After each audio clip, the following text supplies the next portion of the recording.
I will now call the April 1st, 2013 Blue Springs City Council meeting to order. If you would stand with me, observe a moment of silence, and then I will lead you in the Pledge of Allegiance.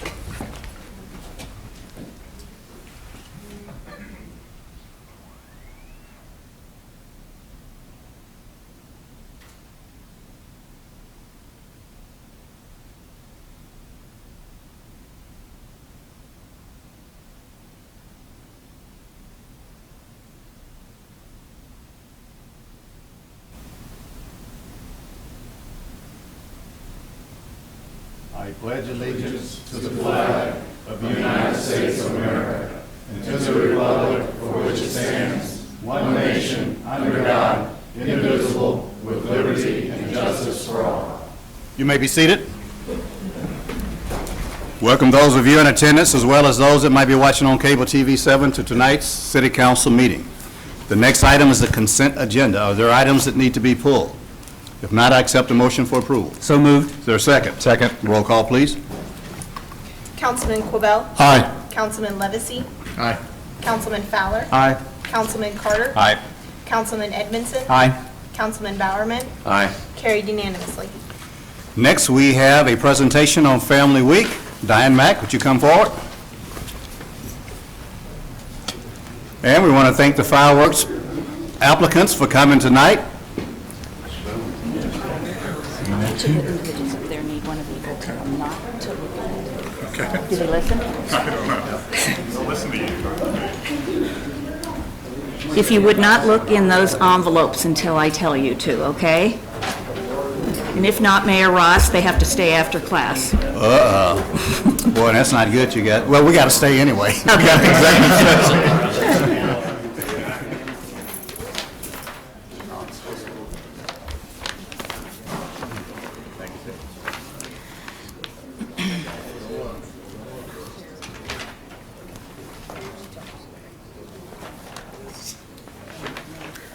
Could you be my Vanna White? Sure. Okay. In fact, if you can pull it back a little bit just so I can see it. I want them to see it, but if you move it back so I can see the front of it too. You don't have that memorized? I should have it memorized by Okay. now. But I actually pulled it out of storage because usually we do PowerPoint. And I thought, oh, we'll do it like this tonight. That's perfect. Thank you. And you'll stay there and flip it over when I tell you. Does he get paid for this? Sometimes. Depends on how well he flips it. Thank you. I'm honored to be here and share with you the success of a program that is now at its 15th anniversary. Let me tell you a little bit about the history. In 1998, a small committee at Cordon Mason Elementary School met and talked about how they could strengthen families in one night. I had just moved to the community from Arizona, and I knew one night was not going to do it. In order to strengthen families and work with children, you need more than one night in the year.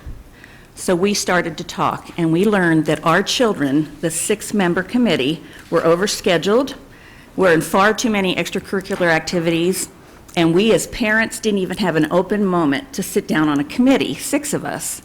So we decided to look into the research and created what we called Family Week at Cordon Mason Elementary School. At that, on that exact weekend that we created that idea and thought to stretch family activities for an entire week, our principal, Dr. David Browse, came up with a name, and he called it Putting Families First. We had extreme success. We looked into research to see what we could do to strengthen families in that small elementary school of 750 students. If you want to flip my chart over, Vanna. You don't mind that, do you? We asked the students, the 5th grade students, tell us what should be taught in school: math, science, history, geography. Can you flip the chart again? Then we asked the 5th grade students what they should be taught in the home: tradition, manners, responsibility, cleanliness, honesty, no foul language. So we went to the research. University of Minnesota has more research on family than any other university, and they had just completed a 16-year study. In 1981, the average time that a family spent together was 1 hour and 13 minutes a week. In 1997, it was reduced to, can you turn the page?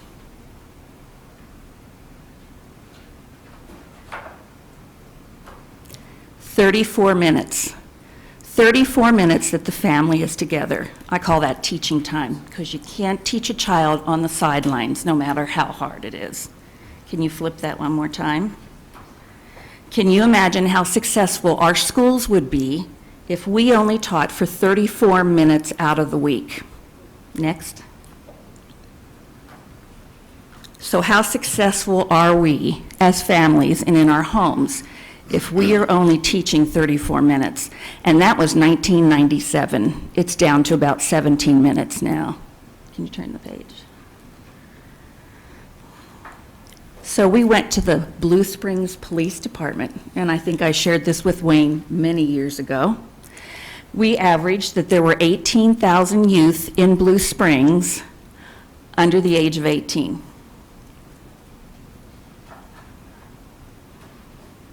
At that time, there were 100 police officers and administration and secretaries in Blue Springs. So that meant one officer, go ahead, was responsible for 180 youth every day.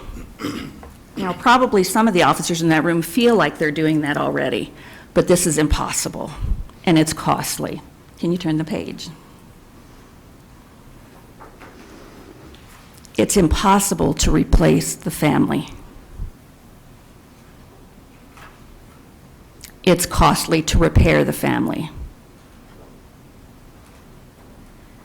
We need to start reinforcing the family and prevention. And if you'll hold it right there, please. Well, we saw tremendous success that first year, and I have about 2 more minutes, I think. We did so much that week that at least 2 out of, I think, 700 students attended 2 activities that week. And I always said the thing I remember the most was the look in their eyes when they came back to school, when they had done something with their family. Well, the next year we grew into Blue Springs and we had equal success. The following year, when we did our essay contest, we received essays from Independence and Lee Summit. By our 4th year, the Family of the Year recognition, our annual recognition that started at Cordell Mason Elementary School, received nominations from Liberty, Raymore, and Kansas. By our 5th year, we received requests from cities around the country: Auburn, Washington, Atlanta, Georgia, Illinois, Ohio, Arizona, and Utah. By our 6th year, after receiving contest entries and nominated families for Family Week, we grew into Jackson County Family Week. We applied for our 501c3 and received the approval within a very short time. I'm sure you have many presentations, but I don't know how many can honestly stand up here and say every one of us is a volunteer. Anything that is contributed to Jackson County Family Week goes to the families. We have not requested or received any financial support from Blue Springs. We have simply requested of Blue Springs, through their Parks and Recreation, who have been wonderful, to do something for families. We call upon everyone that is within my voice, our local businesses, our churches, our schools, and those here today, to do something for families. There's plenty of research where we can compare the deterioration of the family to an increase in crime, poverty, school violence, and abuse. We have many valuable historical assets within our community: art, theater, buildings, and they are all priceless. But there is nothing as old or as higher in value than the family. This year, Jackson County Family Week will celebrate its 15th anniversary. And we have some exciting things planned. My quote, and I have so many family quotes, but this one kind of hit my heart. In 1965, President Lyndon B. Johnson stated, "Unless we work together to strengthen the family to create conditions under which most parents will stay together, all the rest, schools, playgrounds, public assistance, and private concern, will never be enough to cut completely the circle of despair and deprivation." Jackson County Family Week will begin on April 21st. We will have our 15th celebration of Jackson County Family of the Year. We've received 20 nominations already, and I received 2 calls driving in this evening. That means we will be well over 500 families that we have honored during Family Week. I put together a booklet for you, which I'm going to ask you a question in just a minute, so don't look in the booklet yet, with pictures of some of the Family Week successes. The most important, and I know I'm way over, but I got to take 30 more seconds, and I'm sorry, Carson. About 8 years ago, during one of the Family of the Year receptions, we noticed that there were half of the families with children with developmental disabilities or adults with traumatic brain injury. We decided a support group needed to come together because with HIPAA and confidentiality, these people don't know each other. And if they do, they can pull together resources and learn about government programs in no other way that's better. And we called our group Company of Champions. 5 years ago, we met at the Bass Pro in Independence and had 50 people arrive that wanted to get to know each other and play bingo. Bingo was a great way to deliver charity to some of our needy families. And I don't say charity in a bad way. They have needs and wants, and we were able to give them both. Last November, we moved because we broke the fire code at Bass Pro. And at Blue Springs High School, we had 400 people in November. This group meets 4 times a year, and our next meeting is during Family Week, and we expect more than 500 people to come, all families with individuals with special needs, whether they're elderly, disabled, or any special mental illness type disability. So let me tell you what this saves Blue Springs. If you will reach in your envelope and there is a yellow laminated card, and pull it out and show those in our audience what this will save Blue Springs as we continue to grow. Absolutely. It's cost effective. Strengthen the family, you heal all the rest of the problems that we have. Thank you so much for your time. If you will notice later, we have a letter addressed to you inviting you to attend either of our Family of the Year or the Company of Champions. Feel very comfortable in coming and bringing your families, and there is a colored notebook showing you some of the history and what we have planned for this year. One other thing I forgot, Mayor Ross. When those communities called us, we created a book called How to Create a Family Week Campaign in Your Community, and we sent out 500 of these to communities on behalf of Blue Springs several years ago. Thank you so much. Well, thank you so much for coming. Are there any comments or questions from the council? Just congratulations on 15 years, and thank you for all your service to this community. Certainly, I think we all echo those same comments, and we know that the fabric of any good community is the family. So thank you for what all you and your volunteers do, and we wish you Godspeed in continuing to do those things. Thank you, Mayor Ross. You bet. Thanks.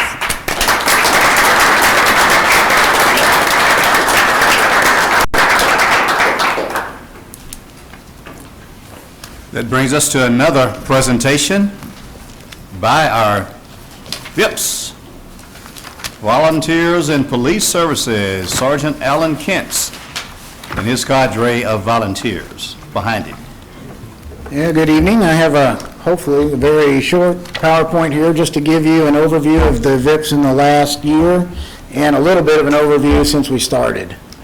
So began in 2008 with I think we had 10 volunteers, and since then, through this year, we've logged over 21,000 hours of volunteer service since 2008. That's, to me, really a whole bunch of hours, which saves us money. VIPs training and detention duties, we just have a few pictures of some things. They were learning how to work in the jail, help out there if they needed to. Core group started with 10 people. Went from 17 to 80. Current volunteer staff number is 37, and actually we've added 2 more this week since we started this. 2 of our original VIPs are now working full-time in law enforcement. One of them's with us. Don Wyckoff handles all of our alarm reports now, all of our false alarm, and handles that whole program for us, and comes in about 3 days a week just to keep up with that. He shaved the beard since then, by the way, but he was a nice Santa Claus. Accomplishments, I've missed one for 2012, Christmas tree lighting. We had 27 VIPs receive Presidential Volunteer Service Awards for their hours. That starts with 100 hours and goes up. One of our major efforts was the Shop with the Blue Springs Cop. Another fantastic program out there with Target and at the hotel. We have assistance with the smart trailer. We run the smart trailer for the PD. They deploy that now so the officers don't have to take their time to go out and do that. Bob Williams was our Volunteer of the Year this year, does a great job, and he's kind of the one pretty much heading up that smart trailer program. We did security and assistance at the March with the Mayor, the Parks Department's 5K run, Fall Fun Fest. We have special events to help with parking, barbecue blaze off, and they have spent a fair amount of time across the street. There we are deploying the smart trailer, Santa Claus number 2 and Bob. Handle most of the child ID events for us this year, and we've had many requests for child ID. And so again, we don't have to have an officer come out and do that program.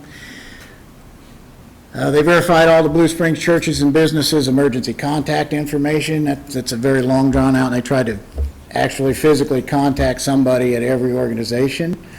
They help with our fallen officers memorial service, and they've begun to help, and we have other agencies coming to us now and asking what we're doing, so they're helping get this started in other neighboring cities. Doc does our alcohol servers classes.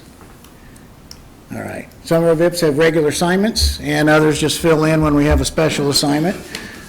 Some run our switchboard at CYOU, alarm permits. We have a VIP in the detective unit, filing reports, filing fingerprints, doing things so the detectives and the secretaries don't have to do that. We have one in the property unit, logging reports, and that was a major effort, getting a volunteer in the property unit. I don't know that I've heard of that much anywhere else. We have VIPs helping with animal control records, the courts, that's filing and entering report data. There we are across the street. We actually were doing that today. We had a meeting here. Also, we run a pin map of crime locations down in the squad room for patrol, retail alcohol servers. We have, again, one working in the armory helping clean and maintain some weapons. They run a smart trailer. Crime-free property, we have a database of all of the rental property in town, and we help maintain that database. So from then till now, since the beginning, we've more than quadrupled our number of volunteers. We have an office and 2 computers. We also share this with the Blue Springs PD Citizens Academy. They have some uniforms, we have safety gear, we have foul weather gear, we have regular monthly training, and we pick up a lot of duties that the paid staff do not have the time to do. So saves a lot of overtime costs. Oops, that was the group. Went right on by that. Doc, you want to? So we have a check to present to the mayor tonight. So you want to come on down? There you go. One of those, yes. Yes, I like it. All our VIPs up here around this occasion.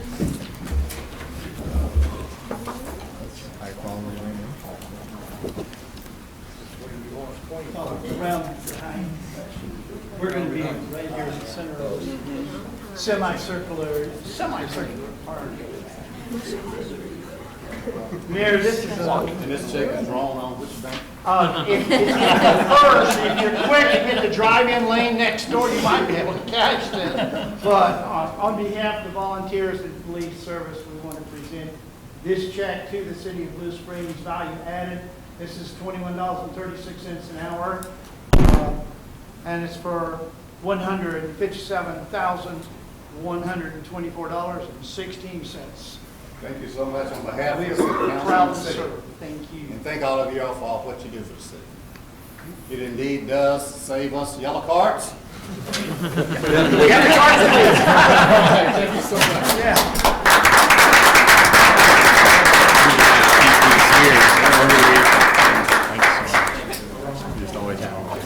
Yeah, you need those cards. Thanks everybody for coming out. come in handy for the executive. Yeah, yeah. Oh, no, you're not. You're young at heart. Hey, Your Honor, Yes. if I may, Yes, just go ahead. as a comment on that, if you look at the number of people that volunteer in this program, majority of those people came out of the Citizen Police Academy. So compliment to you and the police department for starting that program, because I think without that program, we wouldn't have the number of volunteers that are actually saving us this kind of money. So it's kind of I know it's a hand-to-hand type deal, but if it wasn't for the investment we made in that Citizen Police Academy, that wouldn't be saving our police department actual overtime funds and labor, which maybe the overtime funds aren't the big part of it, but the actual labor part of it is. So hands down to you and the police department for putting that program together and keeping that program going. Well, certainly, it's an exciting time when that happens with the Citizen Police Academy and to be able to feed into the VIPS program. Matter of fact, tomorrow night we'll be starting the 15th class. And I would imagine we still have a number of people on the waiting list, don't we? Or are we starting to? Yeah. I know I tell people all the time. Still there. Good. Very good. Okay. Well, that brings us to item number 6, introduction and reading of Bill 4252. I'll introduce it, Your Honor. All right. First reading of Bill Number 4252, an ordinance amending Article 1, taxicabs and buses of Charter 630, vehicles for hire, in order to add livery vehicles and change the city agency responsible for regulating taxicabs, livery vehicles, and buses. Move the bill be approved on its first reading, and proceed with the second. Is there a second? Second. Any discussion? All in favor, aye? Aye. Opposed, same sign? Second reading of Bill Number 4252, an ordinance amending Article 1, taxicabs and buses of Charter 630, vehicles for hire, in order to add livery vehicles and change the city agency responsible for regulating taxicabs, livery vehicles, and buses. Move the bill be approved on its second reading and assign the appropriate ordinance number. Is there a second? Second. Discussion? Roll call, please. Councilman Levesey? Aye. Councilman Fowler? Aye. Councilman Carter? Aye. Councilman Edmondson? Aye. Councilman Bowerman? Aye. Councilman Quabell? Aye. Carried unanimously, given ordinance number 4431. Thank you.